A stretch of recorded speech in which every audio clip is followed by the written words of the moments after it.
Saturday. Hello. My internet is still mad at me, Mandi. Oh, no. Well, I told you. That's what happens when you accidentally unplug it before you're going to go on a live show. It's really not supposed to do that. You shouldn't unplug it. Also, we are both wearing the same shirt. Look at that. That's great. Here we go. See? Same shirts. Twinsies today. Twinsies. And we have Kimberly and Ann with us here this morning also. And we have a Doodle and Chat friend. We do have a Doodle and Chat friend. I'm pretty excited about that. So you want me to go ahead and introduce? Well, how are you doing? So my week was good, except for the stomach plague was going around my house, which was not fun. I got it yesterday. I'm much better today. Good. I don't recommend it. No. Not at all. Especially when it happens at midnight the day before a school day. And then, you have to write an hour's worth of lesson plans.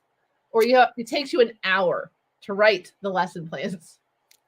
There you go. Yes, that would be the correct way to word that. I am doing well. We state tested this week, couple of bumps in the road, but overall went pretty well. We state test again next week. Other than the crazy winds that we had that blew off the roof in one of our testing rooms, everything's going pretty well. So nice. Yeah. We avoided the tornadoes. They were farther north than us, but farther north got hit by some pretty gnarly tornadoes yesterday. That's not good. No. Oh, that's right. We did have some storms up here, didn't we? We just didn't have any tornadoes. So that is good. Yeah, we had some pretty wild storms too, but yeah, no tornadoes. The tornadoes, though, were crazy up north. So multiple tornadoes, like kind of all around us, actually. That is crazy. We were in a Princess Diaries marathon yesterday, so that's probably why we missed the tornadoes and the weather. Diaries. Good times. That's what happens when multiple people in your house are sick. You find, things to do while lounging on the couch, trying to not to be too sick together. I get it. Well, I am really excited about our guest today because I have not gotten to spend a lot of time with her, and I am excited to learn about her. So she is an educator from Georgia, and she is taught in the elementary as a classroom teacher, enrichment teacher, and gifted teacher, which was the focus of her doctoral program. She is a national board certified teacher and is passionate about gifted education, efficacy of different forms of math instruction, and culturally responsive teaching. She loves to share her passion on social media. And like I said, I am excited to doodle and chat all about Dr. Karen Kraeger today. You said you're in charge. You got to do your job. Oh, no. Oh, Annabeth. And Karen, I hope I said your last name. It's not working. Ask. Oh, Karen's gone. Okay. No.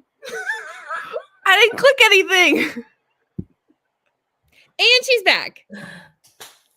Yep, you got it right, Mandi. Okay, good. I told Annabeth, I'm like, don't turn the laptop. She's like, I'm in charge, mother. I got this. And then she doesn't do her job. And then she doesn't. So funny story before we dive into Doodle and Chat and Chris and Karen with all the fun that Doodle and Chat with friends is. I was telling Annabeth about Karen and who she was and how I knew her. And she's like, wait, she's a Twitter friend, Mom? I'm like, yeah, from like way back. I mean, I'm like, we go years back. She's like, well, why hasn't she been at our house? You've invited everybody else that you've met on the internet there. And I said, actually, I think we talked about it once. But we realized that we live too far away. But when one of us are near each other, we will make sure we see each other. Yeah, that's a good plan. We have had a couple friends from the internet. When you tell your kids not to talk to people on the internet about personal information, then you actually invite people that you've met from the internet to your house. It gives a mixed message, but it's become a fun story here. So. Yeah. I mean, I remember way back from the Idea Floods days, and I used to use those videos with my students, and they just loved it. Yes, that was so fun. Yeah, lots of memories. I think we were just reminiscing about that, weren't we? You were making, Annabeth was making a job resume, and we were reminiscing about what we could use as work experience. And so I think Doodle Idea Flood came in there. She used Doodle and Chat as a reference or as a job. As she should. As she should. You bet. So that's always fun. So Karen, we're here now. So you're stuck, really, right? And we have the bowl that knows here with us. You shaking your head, so it sounds like you know what you're getting yourself into. I do. It has in there some very special questions written just for you and about you, as well as some questions that even Mandi and I don't know because they are random ones. And we're going to turn the bowl over to Annabeth. I will actually do my job. And I have no doubt. She's going to pull from the bowl that knows, which has Trusty and Trude. I was going on a different phrase length and that just didn't work. Anyways, we call it the bowl that knows because it always seems to give us just the right question for our guests. So here we go. And then we're going to turn our cameras on. Gotcha. So Mandi and I can draw. You don't have a camera. I do. It's under, it's hidden. Oh, that's weird. I looked already. Ooh, we're extra today. Bizarre. Karen, you are just getting the full dose. All right. Excellent. Okie doke.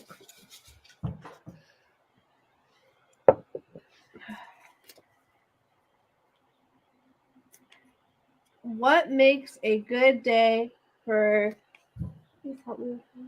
Karen Kraeger? Oh, definitely time outside. Okay. Definitely time outside. I'm an outdoor gal for sure. When it's a great day, if I were at work and it's a great day, we would be maybe sitting outside reading. If I'm at home and it's a great day, I'm outside running by the river. That's what I do most weekends. Or out in the garden. Oh, okay.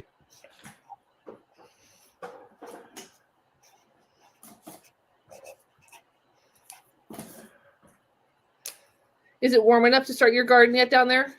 Yes. So I had to pull, my daughter gave me a Meyer lemon tree a few years ago for my birthday, and I had put it outside already. And last week I had to pull it inside again because we were back in the 40s overnight, but now we're back in the 50s overnight. So the plants are out, the garden's going. Nice.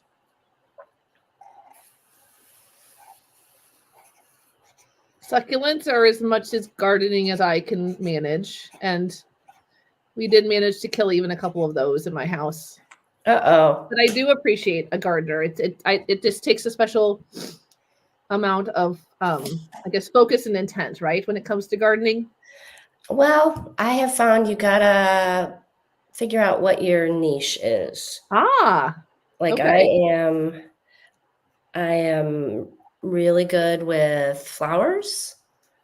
I wasn't great with I'm great with herbs. I wasn't great with vegetables until I got a farm stand. It's a hydroponic plant growing system. And I have it outside, and my lettuce is gorgeous right now. Fun. So it kind of does all the work for you. Nice. Mandi, we've never talked about gardening. I think this is our first gardener that we've had. I think so. I managed to kill just about everything. So I do have a few perennials outside that have survived, but you make the joke about killing succulents. Succulents are actually really hard to keep alive. They're very finicky. They really are. And so people are like, I can't even keep a succulent alive. It's because they're difficult to keep alive. Nobody told me that. You guys lied to me. They're not easy. They are not easy. Because my kids were like, let's go to Home Depot. We'll go rescue some succulents. They'll be easy. And they were not. They're really difficult. People say they're easy because they don't need a lot of attention. But it's very easy to overwater them. I have found that out the hard way. I have killed a few myself. I had some that melted once, and I don't think it was from overwatering, and I'm not sure exactly what happened, but I had some that literally just dissolved and melted. Ooh. So it was really gross. Yeah. So I've struggled with succulents myself. You guys need to work on your information sources. Yes, you do. And fun fact about gardening, we have lived in 1, 2, 3, 4 different houses. And every time I put in a garden, we move the next year. Uh-oh. Oh, And so we've never put in a garden at this house. You want to stay put. We've never put in a garden at this house because it happened in every single house we put in a garden, we moved the next year. So I have a different story about every house we've lived in. Every house we've lived in, within the first year we've lived there, the lady next door gets pregnant. Every single house. Oh my goodness. Even our first house, and they weren't expecting any more children. So they had a surprise bonus child that was fantastic. Oh my goodness. So don't move in next door to us. So I'm a little afraid if we ever move to like a 55 plus community, that could be a little dangerous. I don't think we'll do that. I don't want to try that out. Don't do that. Don't want to do that. and Carrie, did I hear a pen clicking? Are you drawing with us? I am. Yay. Awesome. So excited. I know sometimes it can be hard to do as a guest, so we appreciate whenever somebody wants to dive in. I know you do a lot of drawing with your students, so. I haven't done as much this year as I would like, so I'm at a new school this year, so it was kind of an adjustment year, getting to know a new school and the expectations and things. So I'm looking forward to getting back to that next year. I can relate. Yeah, there's some years that it's easier to include it into things, and some years it's harder, for sure. I think we're ready for another question.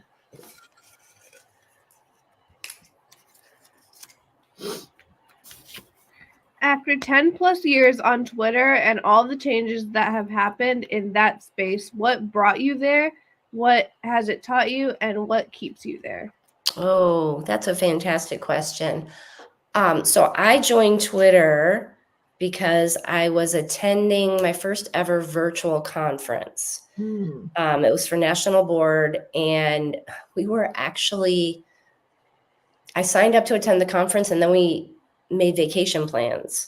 And so we were driving to our vacation while the conference was happening. So I was in the back seat, and I thought, well, they're saying I should be on Twitter for this so I can connect with other people. I guess I'll do that. And so that's how I got started. And then I started to meet lots of fun people, especially people from other states. And that I have really valued because it gives me a broader picture of what's going on in education around the country and even around the world. I have been a little disheartened recently. A lot of my Twitter friends are no longer on Twitter. I see some of them on Instagram, which is different for me. My Twitter account is only professional. I never post any personal things over there. It's just all education stuff.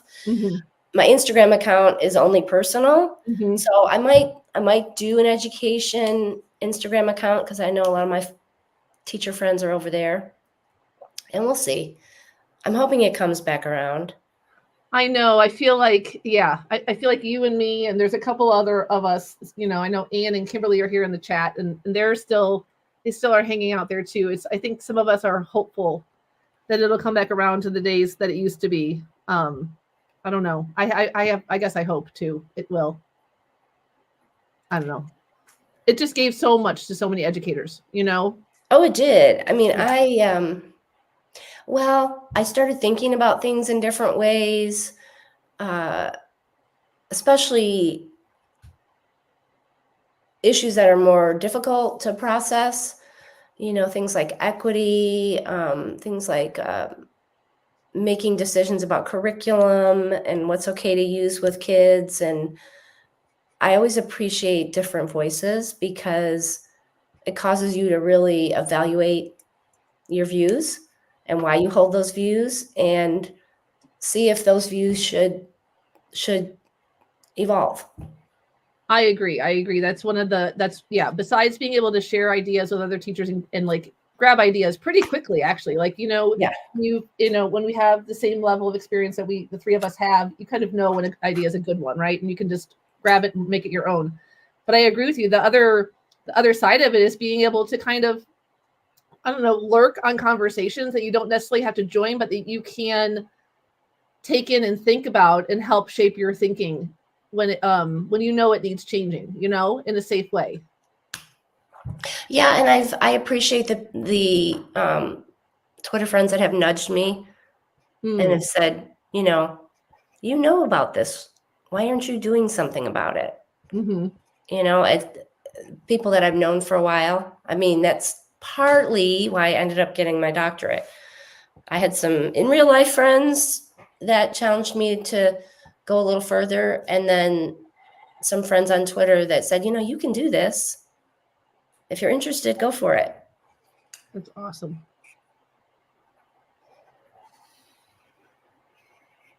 I love that.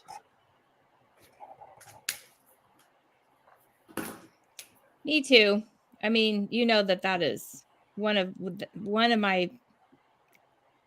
the saddest things for me is losing that connection through social networks. That was what my dissertation was on, was professional learning through social networks. And it has been difficult for me to lose what Twitter used to be. Mm-hmm. And nothing else has filled that void for me the way that Twitter did. And I know we keep saying we're hopeful that it will come back, but I don't think it will. Like, I think the era has passed. I think we have to find what's next, and I don't know what that is yet. Yeah. Like, I actually see a lot of people flocking back to Facebook, which is an area that I left a long time ago. Interesting. And I really feel like people are gravitating back to Facebook because they still have that community there. Mm-hmm. That's interesting. I was never on Facebook for a long, long time. And then book club that I was joining, that's how they did all their communication. So I finally got on Facebook and I forget about it. Yeah. I'm connected with family and friends there and a book club and things like that, but I only end up checking it about once a month. So I kind of miss out. I don't know. I have joined some teacher groups there this year. So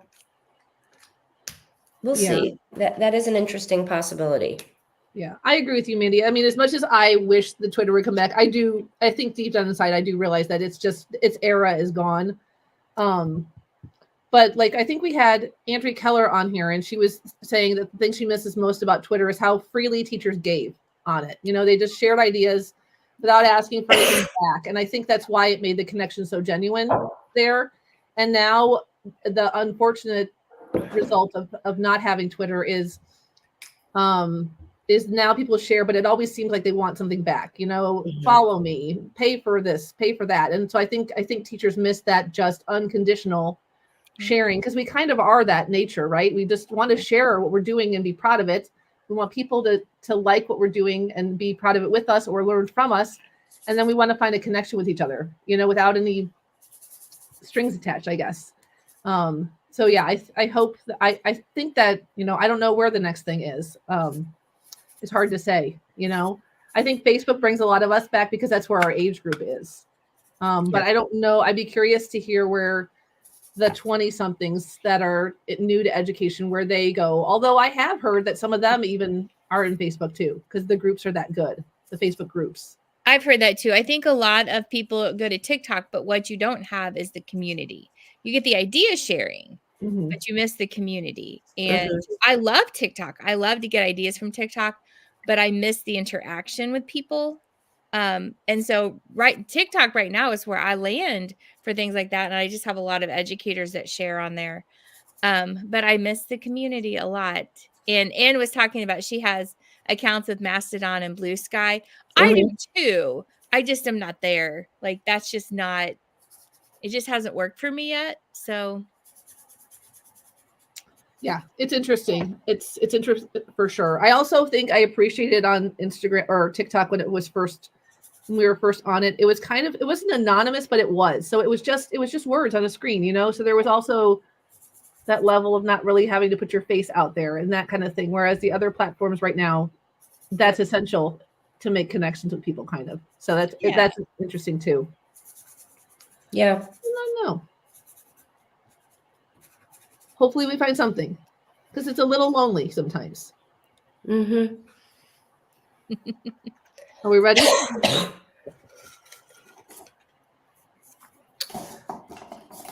I was hoping we would get that question, by the way, so I was glad.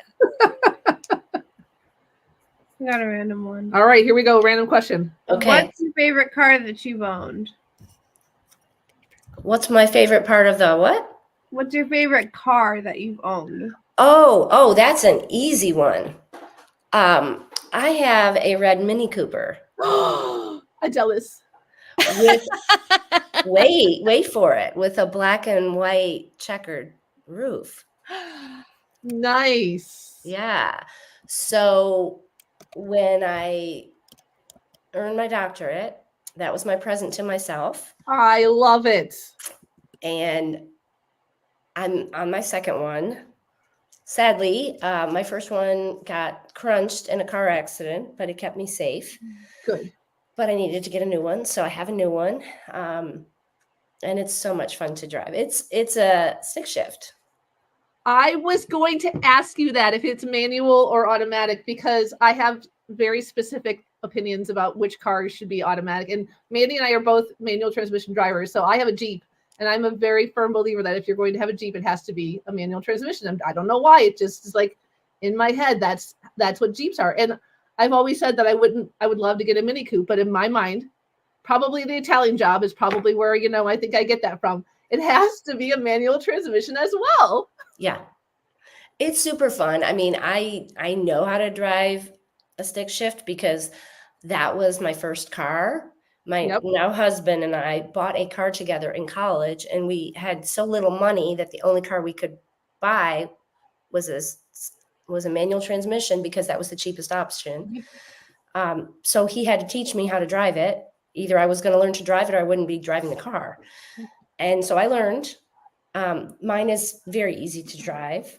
It has a little bit of they call it hill assist.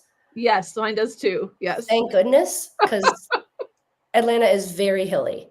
Is it? It is. We're in the foothills of the Appalachians. Oh. Yeah. That's where all the trees are from. Yeah. That makes sense. Mm-hmm. But many a time I was in a parking lot, and you park your car and you don't think about it, and then you get out and go to reverse and back out of the spot, and you think, oh my gosh, the light pole is 6 inches away from my bumper. If I don't engage the clutch, I'm crashing into the light pole. And it's a little panicky every time. So the hill assist is really nice. Agreed. I agree with you on that. Yes. I mean, I feel like there's a certain level of like pride that you get to have when you don't go too far on a hill, but I will agree with you that the hill assist, because there's been a couple times where I've been on a hill just on a regular road and stopped because I can even imagine the hill right now. And I look behind me in my rearview mirror. I'm like, you are way too close. If I don't get this clutch just right, you're going to get hit. But the hill assist has saved me. Yeah, I mean, I love it so much. And my daughter, when she was learning to drive, she learned to drive both of our vehicles, and she insisted on learning to drive a stick shift. And her first car that she saved her money for was a manual transmission. And she was sad to give it up. Eventually, we made her give it up because it didn't have Bluetooth connection and updated safety equipment. We're like, sweetie, I know you love this car, but you need to be safe, and it's hands-free in Georgia now. So yeah. Absolutely. So the last time that I had a manual transmission, hill assist wasn't a thing. So you just had to have that balance right between the gas and the clutch. Yep. Just to make sure that you had to have that balance right. So it is a challenging thing. Yes.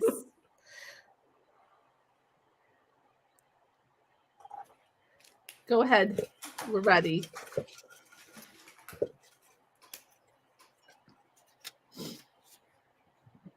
What is your favorite thing about working with gifted children, and what would people be surprised to learn about gifted children? Let's see. My favorite thing about working with gifted kids is that every day is different in the most amazing way. I can plan whatever I'm going to plan for our learning experiences, and they always find a way to dig a little deeper, search a little further, and take us into unexpected places Love it. that come right back around to the topic. I might think that they're just veering off on a tangent, but at the end, they're so good at making those connections that they always bring it back around. I absolutely love that. And the thing that most people wouldn't know about gifted children is that they're not all the same. I love that. Yeah, folks that don't work with gifted kids think that they're all just smart kids who have everything figured out and life is easy for them because they're smart. And there are those kids, but I think there are far more gifted kids who have asynchronous development. Their social emotional skills may not be in line with some of their academic skills, or they may feel things so much more intensely. They have their own struggles and their own celebrations too. I would say those kids who feel things very intensely, that can be a wonderfully exciting thing to have as part of your classroom, because it makes everything into, I don't want to say a celebration, but just it becomes so much more in depth because of the passion they bring to their learning. I love that. So quick question for you. So you talked about the academic piece, and I always like to ask people who are part of the like advocating for the gifted community, do you think we've missed the mark in just saying that gifted can only be academic? Completely. I have had kids over the years that were extremely talented in more creative endeavors. And some of them ended up, because their high motivation helped with their academic achievement, some of them ended up finding their way into gifted, and some of them didn't. So I'm lucky to be working in Georgia because we do a multi-factor evaluation for giftedness, motivation, creativity, academic achievement, and mental ability. So we do look at all 4 areas. And our gifted programs are, at least in the county that I work in, they follow pretty closely those 4 areas. Nice. I like that. Yeah, so we try to get all of it, but I know in South Carolina, they have programs for artistically, kids who are gifted in the fine arts, kids who are gifted in dance and music. We don't have that in Georgia. I wish we did, because I've seen some of those kids in the course of my career, and they're just incredible. Yeah. Yeah, we don't get that here until high school, and you kind of have to. Well, it's changed a little bit, like quite a bit. But before it changed, that's where they would do. What did they call it? For the high school, it's like when you go to the special high school for the special thing, like art with Larkin. Oh, academy. Yeah, they have academies in the high schools for special areas of interest. But yeah, it's tough. I think. Yeah, I do wonder how the gifted programs are going to change as we start to. We probably talked about this for years. It's just not my area of expertise, but I do wonder how it's going to change, especially with more services being provided, especially to our students that have autism, as they're growing up and showing learning in different ways. It'll be interesting to see how that represents in the gifted programs and how different programs start to merge. I know we've had conversations at my school about students being in special ed as well as gifted and how we support those students. And I think that's a dynamic that is going to have to be more and more embraced. Maybe we're just behind, not behind, I shouldn't say behind.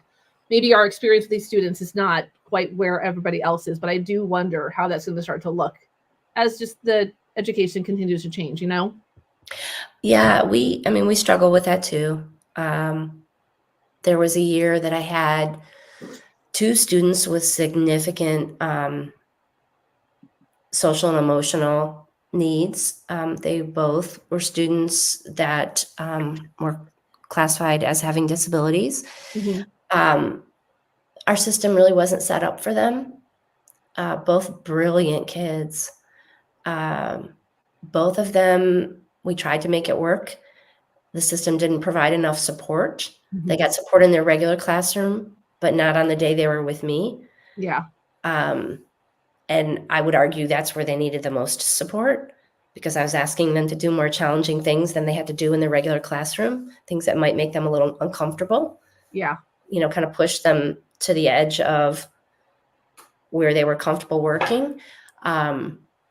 Sadly, both of them ended up exiting services because, and I was very sad about it at the time. And then I thought, you know, I have to remind myself that it was not the right time for them to be pushed that way. It wasn't the right time. Yeah. No, I hear you.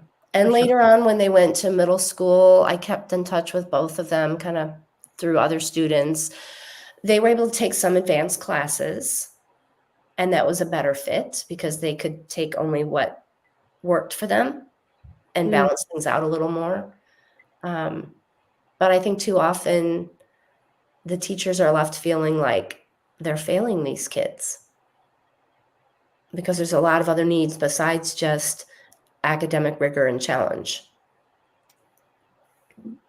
Agreed. And that's, yeah, that's I think it's a tough thing to face as any educator, you know, when you look back on a year or you look back on a quarter or a week and you realize that a student that you knew needed more attention wasn't getting as much as you had hoped, but you're being stretched, you know, by other students. And it's a super hard thing to kind of hold on to, you know? All right, let's see, Bull, we need another question.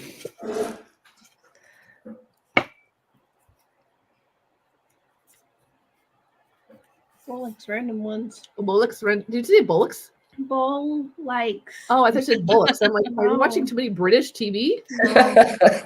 All we watch is Ted Lasso, and that's not very British. It's a little bit British. It's quite British. What do you wish your brain was better at doing? Ooh. That's an easy one. Oh. Visual, like I am not good with maps. Okay. I'm hard on myself. I'm okay. But that's probably my weakest thing. Luckily, my husband is great with it. And luckily, you know, I have GPS. But I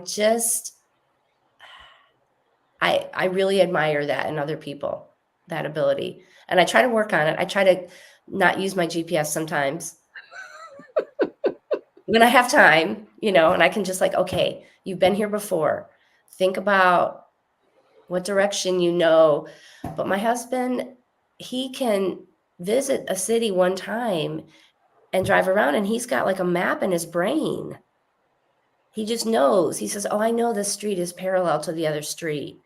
And if we keep going, I know we can intersect down there. And so it took me the longest time when we moved here. There's 2 streets. One is called Upper Roswell Road, and the other one's called Lower Roswell Road. And there was a little street that we live off of, and it connected to Upper Roswell Road, but then 3 miles later, it connected again to the same road. And it took me actually looking at a map to realize that our little street was like a U, kind of like a smiley face.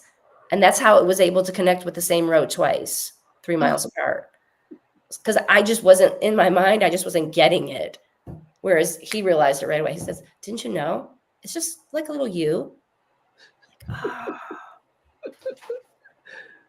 So I'm very patient with kids who struggle with that and very transparent about, guys, that is my struggle too. So So Kimberly wanted us to repeat the question. The question was, Kimberly, what do you wish that your brain was better at? And Karen said visual spatial things. And she was sharing us about her map journeys, or visualizing roads, I guess you should say. Yeah. Yeah. I mean, I'm great with jigsaw puzzles, but I think that's more because I just get a strategy. Oh, okay. I'm not one of those, I'm very methodical and patient. So I'm not one of those people that can just, like my husband, like look at all the pieces and go, oh yeah, there it is. No, I organize by color. Yes. And then by shape. Yes. And I enjoy it, but you know, I guess we all have to do it our own way. You make me laugh because the roles are actually reversed with my husband and I. Places that we've been once or twice, and I will be like, "Don't you remember? It's just right up here." And he's like, "We haven't been here in 10 years. What do you mean?" I'm like, we've been here before, and you turn right here. Like, don't you remember?" And he's like, "No." And so, yes, like in my head, if we've been somewhere, I can actually, like, that map is just kind of in my head already. And so that's one of the ways that my brain works. Now, his brain works in a lot of ways that mine doesn't. So I think we complement each other that way. But yeah, I think our roles are just reversed in that. So it's funny how that works. it is. It is funny. Ready, kid? Yep. Okay.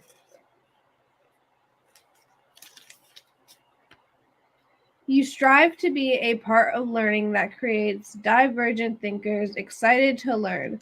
What are your 3 favorite ways to do that? Oh,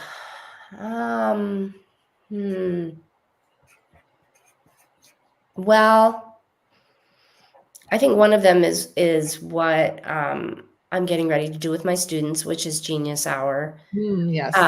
The whole component of allowing kids choice to pursue things they're interested in, and support to do that, because it can be scary to venture out into something that isn't in a textbook or something the teacher hasn't said, oh, this isn't our standards, you need to learn this content.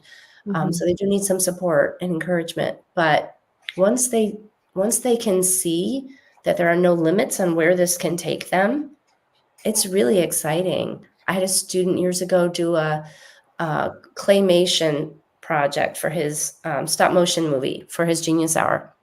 This was probably 10 years ago. And that was before it was easy to do that. There wasn't an app. He had to just take all the pictures himself. And so he loved the whole process of creating the story. Well, he's in film school now. Yeah.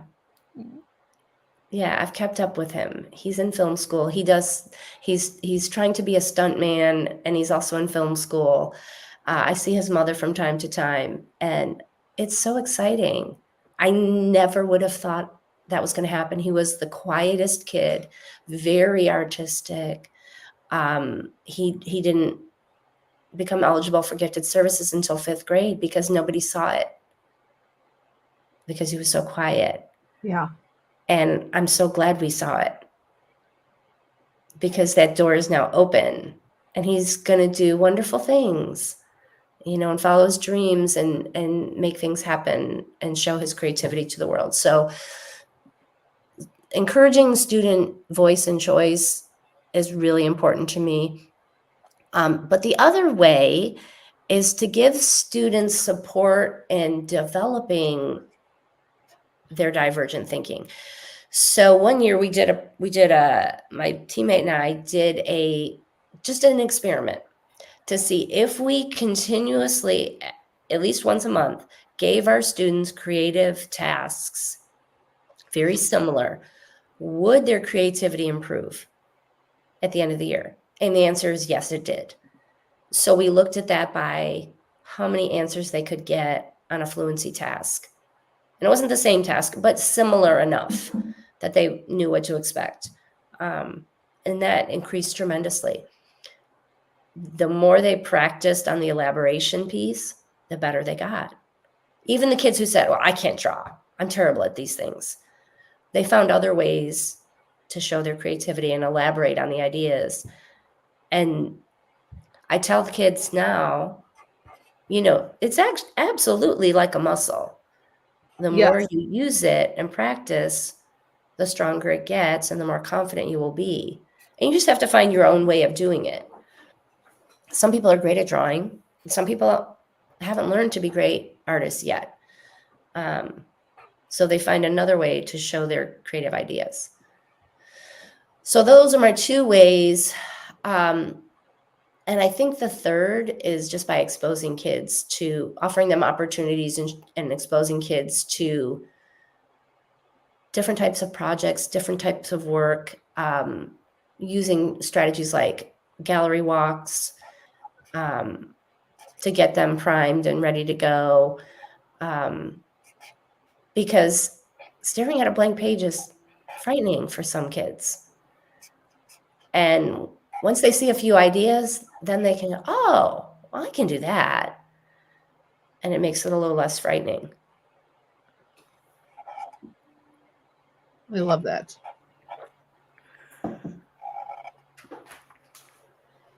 Makes me want to be in your class. I know, right?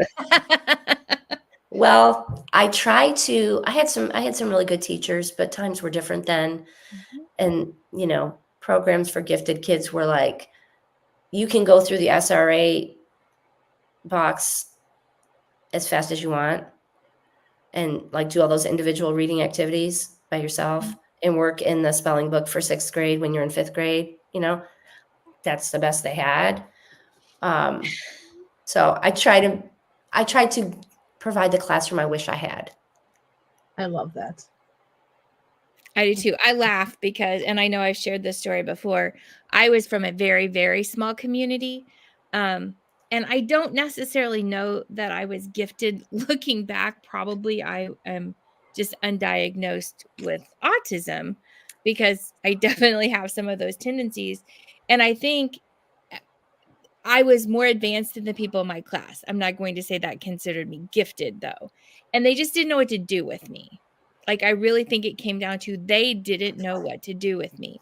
And I remember when they told me, they're like, so you read at a much higher level than your classmates do. You read faster, you comprehend better. So we're going to put you over here to do these activities. And one of those activities was they would just put me on a little Apple IIe computer to just do whatever. And one of the games that we had was Oregon Trail.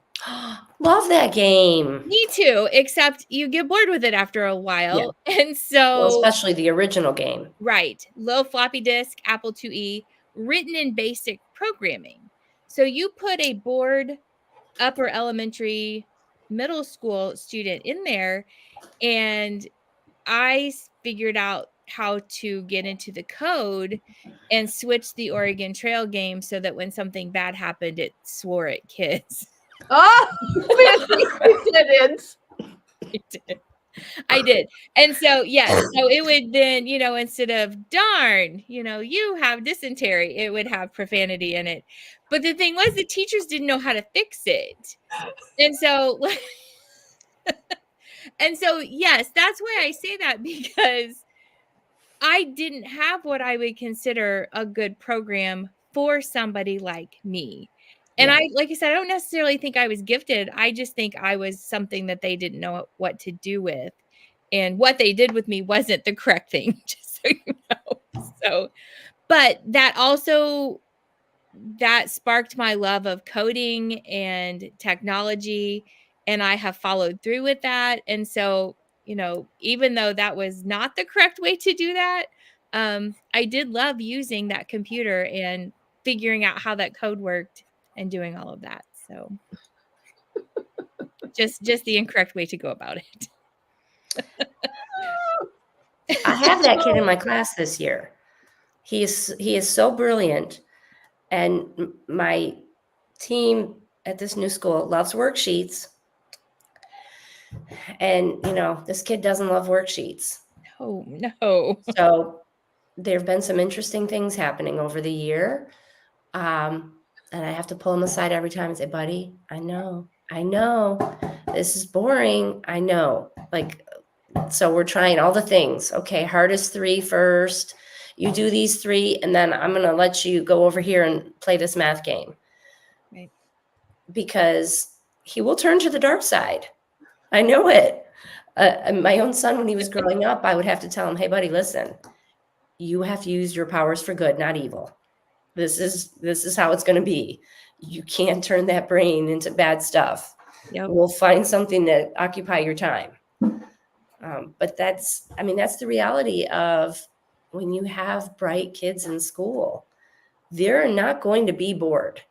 They are not going to be bored. They're going to find something. You just have to make sure you offer them something you want them to do. Yeah. I also think it takes, I don't know if it's a talent or perspective, and you definitely did it with this student, is to listen to the things that kids tell you, even if they're hard and you hate that they said them, or that they're being truthful about something that you're teaching. And sometimes we have to reflect on those and make changes because they're right. And it doesn't mean our teaching's bad. It just means that, we need to change it. But it's always hard having those students that are just really brutal about their opinions about education or your teaching or a lesson or a task. And it's hard to are they right? Or are they trying to be manipulative? But sometimes they're right, Mm-hmm. Yeah. Like, I've had kids tell me that, like, something I thought was great. And they'll say, yeah, it was okay. It would have been better if we were allowed to do this. And then I think, yeah, that would have been better. And so quite often especially after a big unit like Genius Hour or something like that, I would have the students do a evaluation of the unit for me. And evaluative thinking is one of our gifted standards. So I told them, I said, I'm grading this on how deeply you're evaluating this. Oh, I love that. I want you to be honest, because that's how I create better opportunities for students, so that they wouldn't just, write, what do you want to change? Nothing. Yeah. How could this be better? It's already great. Like, I want you to really think deeply. And the evaluations became much better, more useful to me. And I ended up getting a lot of more in-depth reflection from the kids on what was valuable to them about projects. Like my student who turned out to be in film studies, he was very transparent on his evaluation of the project. He said, this was the first time I ever got to do what I really love in school. And, that made me realize I was right to take the risk and do this project. Yeah. And it's worth it. I love that perspective on students assessing teachers. It adds a different spin. I honestly think it makes it a little bit more concrete for students too, because with my students, I work with students who have IEPs or disabilities, and I provide the supports and services for them. Just hearing feedback is kind of where we're at still, but them giving me feedback is always something that I hope to strive to do. But the way you said it, Karen, I really love that. I'm going to have to let that sit with me, because that could give me a better way to make it a little bit more structured for my students, and also make it meaningful to them too. Like that, it gives it intent, right? Mm-hmm. They don't consider it just busy work or complaining. Yeah. Right. And it's, it allows them to know that they are going to be critical consumers. Yes. Of their experiences, and that we're encouraging them to do that, because that's a valuable skill to develop. Absolutely. Especially for some of our students who feel very strongly about their opinions. They're just not very good at they're not very tactful at sharing them. And that can be a great skill to hone. Love it. I do too. I think we have time, and I have room for maybe one more, maybe two. We'll see what the bowl gives us.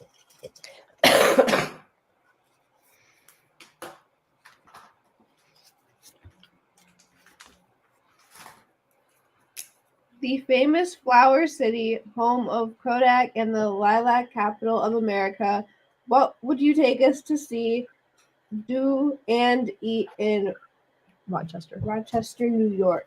Because you grew up there, right, Karen? I did. I lived there until I went to college and then came back for a few years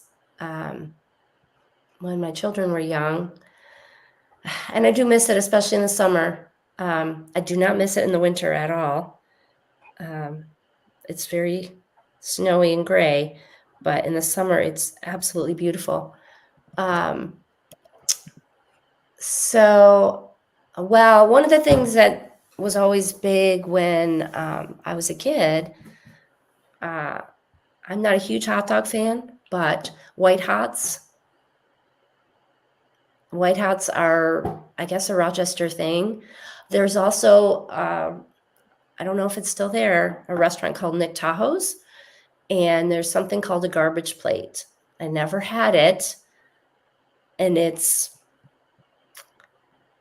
I think either a hot dog or a hamburger and all sorts of stuff, and the last thing they put on it is grease from the grill. Oh, that would make my stomach hurt. I know, that's why I've never had it, but it's a local landmark, and so that's what a lot of people want to have.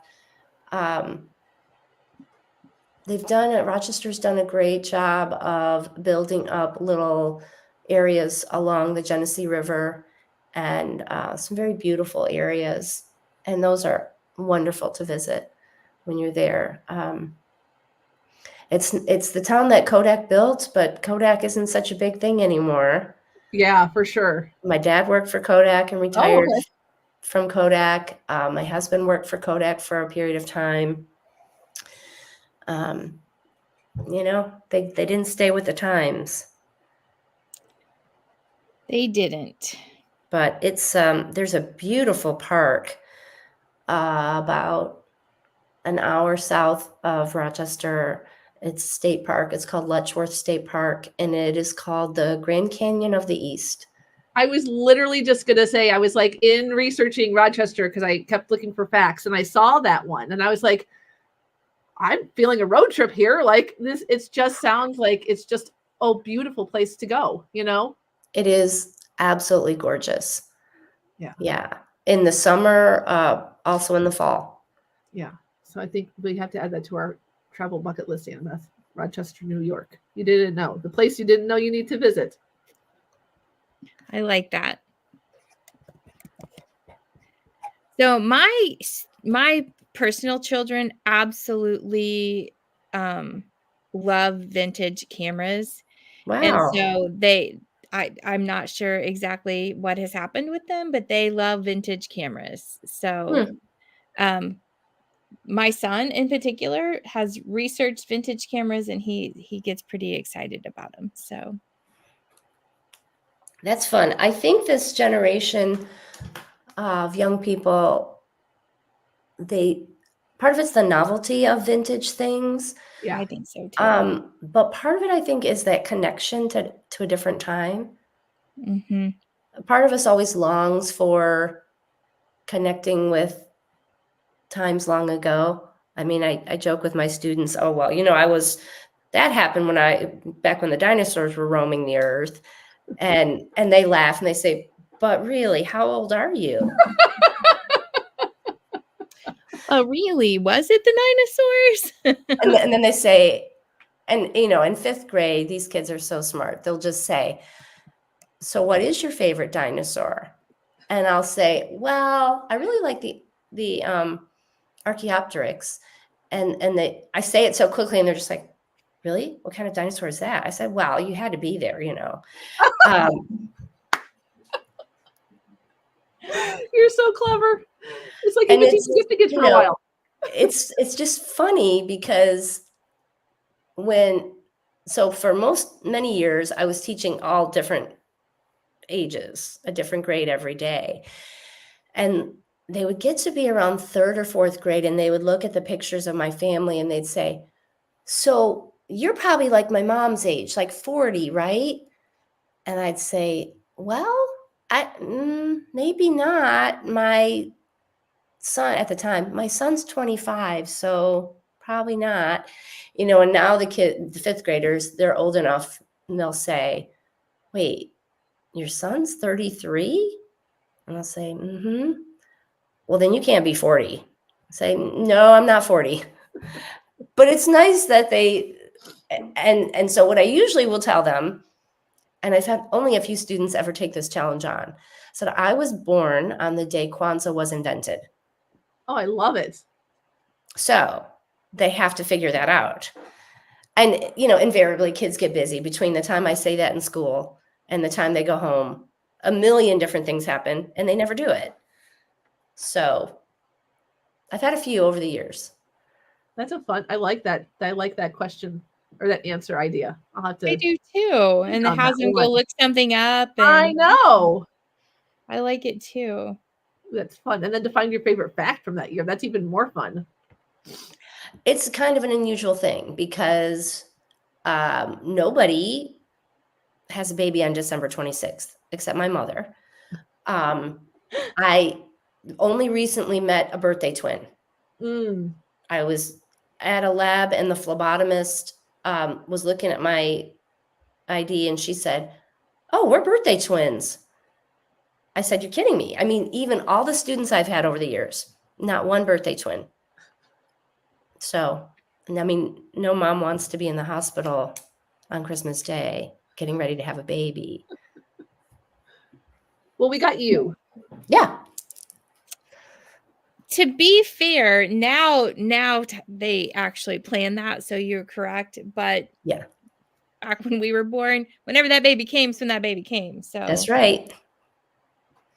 Yes.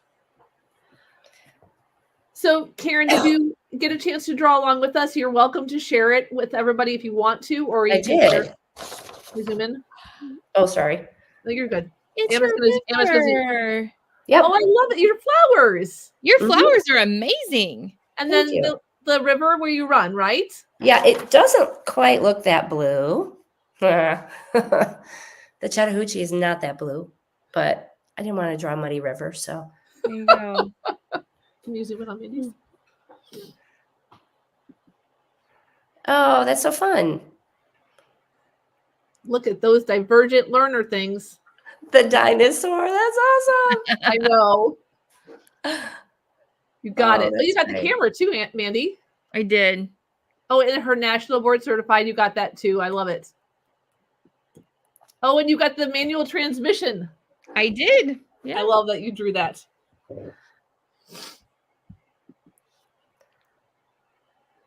We're all over the place. Oh, so many fun things. Yes, you are a fun lady. Well, thanks. This has been great.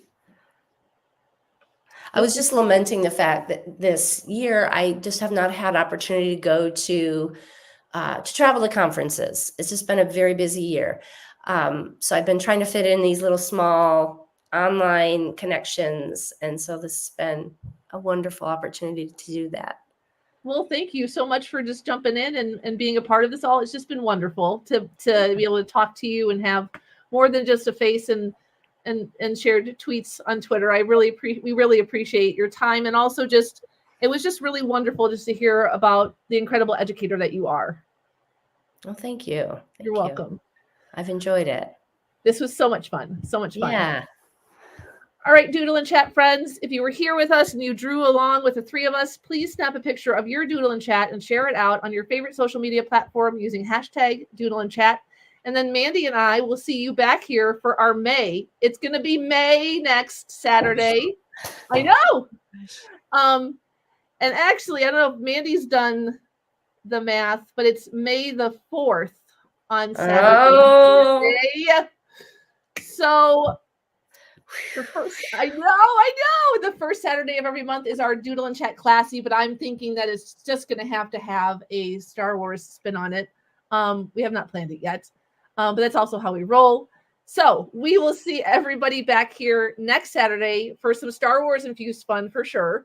on May the 4th at 9:33 Central Standard Time. Have a great Saturday, everybody. Bye, guys. Bye.